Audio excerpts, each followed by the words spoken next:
Assalamualaikum warahmatullahi wabarakatuh. Perkenalkan, saya Kesha Betul Fatia, mahasiswi dari Universitas Muhammadiyah Profesor Dr. Hamka, Fakultas Keguruan dan Ilmu Pendidikan, Program Studi Pendidikan Guru Sekolah Dasar. Pada kesempatan kali ini, saya akan membahas mengenai problematika siswa usia sekolah dasar guna memenuhi tugas mata kuliah bimbingan konseling di sekolah dasar dengan dosen pengampu Ibu Nurmawati. Menurut saya, urgensi bimbingan dan konseling BK di sekolah dasar sangatlah penting karena pada fase awal pendidikan ini, anak-anak sedang membentuk karakter, nilai moral, serta kebiasaan belajar yang mereka bawa hingga jenjang pendidikan berikutnya.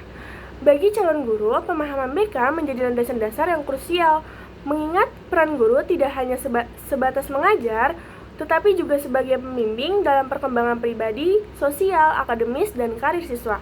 Mengembangkan karakter siswa, BK memungkinkan guru untuk memahami kebutuhan dan potensi masing-masing siswa. Pada usia ini, anak-anak membangun sikap-sikap fundamental seperti kejujuran, tanggung jawab, disiplin, dan empati. Melalui pendekatan BK, guru dapat menyediakan layanan konseling individual untuk siswa yang menghadapi kesulitan sosial atau emosional. Lalu, mengadakan aktivitas klasikal yang menanamkan nilai-nilai karakter seperti cerita moral atau diskusi kelompok. Anak-anak usia sekolah dasar itu sekitar umur 6-12 tahun berada pada tahap perkembangan yang sangat krusial, baik dari aspek fisik, kognitif, sosial, maupun emosional. Memahami karakteristik mereka menjadi hal yang sangat penting bagi calon guru, agar dapat memberikan pendekatan pembelajaran yang sesuai dengan kebutuhan dan perkembangan siswa. Karakteristik anak usia dasar beserta contohnya yang saya ketahui adalah sebagai berikut. Yang pertama, aktif dan energik. Yang kita ketahui, anak-anak di usia sekolah dasar cenderung suka bergerak dan tidak bisa diam.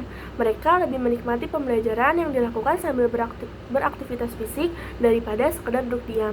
Contohnya, anak akan lebih antusias dalam mempelajari matematika jika diajarkan melalui permainan atau kegiatan kelompok yang melibatkan gerakan seperti bermain peran atau menggunakan media konkret. Yang kedua, rasa ingin tahu yang tinggi. Seperti yang kita ketahui, anak-anak sekolah dasar memiliki tingkat rasa ingin tahu yang besar. Seringkali mengajukan beragam pertanyaan tentang hal-hal yang mereka lihat atau alami. Mereka menyukai eksplorasi dunia di sekitar mereka. Contohnya, saat belajar mengenai lingkungan, anak mungkin akan bertanya, mengapa langit berwarna biru atau mengapa pohon bisa hidup? Lalu yang ketiga, belajar melalui pengalaman konkret. Anak-anak di usia ini berada dalam fase operasional konkret menurut teori Piaget, sehingga mereka lebih mudah memahami konsep jika disertai benda nyata atau kegiatan praktis. Contohnya, dalam pelajaran IPA tentang gaya, anak akan lebih memahami konsep tersebut jika diajak untuk langsung mencoba dorong tarik benda, daripada hanya melihat gambar di buku. Lalu yang keempat, mulai membangun kemampuan bekerja sama dalam kelompok.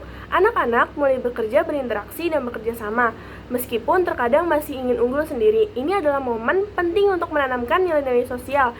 Contohnya, guru dapat membagi anak ke dalam kelompok kecil untuk menyelesaikan tugas selama proses tersebut. Mereka belajar bergiliran berbicara, menghargai pendapat teman, serta menyelesaikan konflik kecil.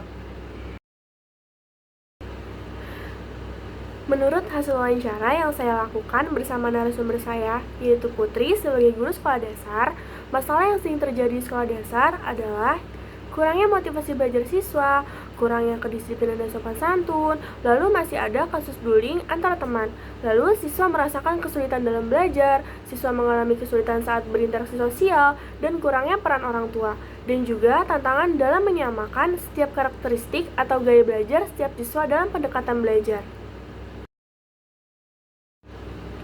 Jika saya seorang praktisi di sekolah, langkah yang sebaiknya diambil untuk mengatasi permasalahan yang sering muncul di sekolah dasar adalah dengan menerapkan pendekatan personal terhadap siswa. Pendekatan ini sangat penting, terutama bagi mereka yang menghadapi kesulitan belajar, kurang disiplin, atau menunjukkan tanda-tanda gangguan emosional. Tujuan dari pendekatan ini adalah untuk membangun rasa percaya diri dan menciptakan kenyamanan siswa terhadap guru.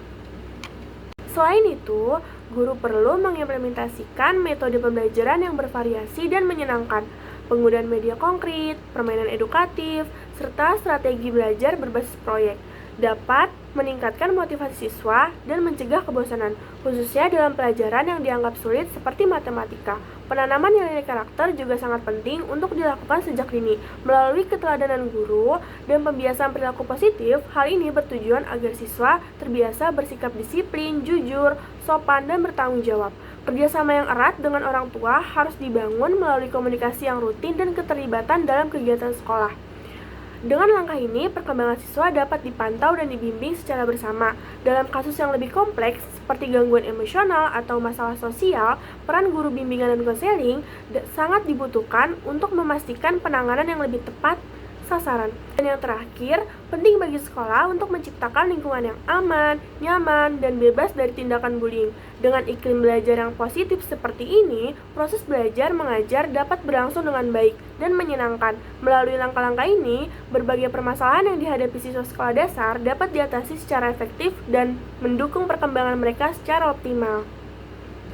Sekian dari saya, kurang lebihnya mohon maaf. Wassalamualaikum warahmatullahi wabarakatuh.